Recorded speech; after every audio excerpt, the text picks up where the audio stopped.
मेरा नाम सैयद हुसैन अख्तर है। मैं पेशे से टीवी रिपोर्टर हूँ और मुझे आरएसएस के मेरे मित्र हैं, उन्होंने मुझे बुलाया था कन्या पूजन कार्यक्रम में और वहाँ पर जाकर मैं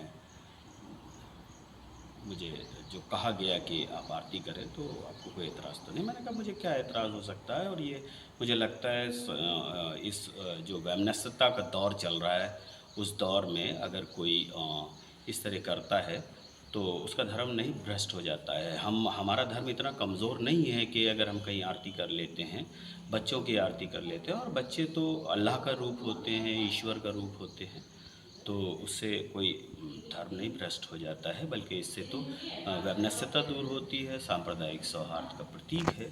और वही मैंने किया है और मुझे ये अच्छा लगा है। और मैं जानकारी के लिए बता दूं कि मैं इस्लाम का मानने वाला हूं और बहुत सख्त तरीके से इस्लाम को मैं मानता हूं और इस्लाम के उसूलों पर चलता हूं, मोहम्मद साहब का चाहने वाला हूं, और उसके बावजूद मैं राम के आदर्शों को भी मानता हूँ। मैं भारतीय संस्कृति को भी नमन करता हूँ क्योंकि मैं यहाँ पे रहता हूँ, मैं भारत देश का रहने वाला हूँ। तो मेरे लिए जो यहाँ के हमारे साथी हैं जिन्होंने हमें कभी पनाह दिया होगा, हम लोग जब बाहर से आए होंगे, तो उन साथियों के लिए अगर हम उनकी संस्कृति में, उनकी सभ्यता में, उनके धर्म में अगर हम शामिल हो करके अपने धर्म को बचाते हुए अगर हम कुछ करते हैं, तो मुझे लगता है कि इसमें कोई ऐसी बात नहीं है कि जिस पर किसी को एतराज़ हो। और मुझे लगता है कि सबको ये करना चाहिए।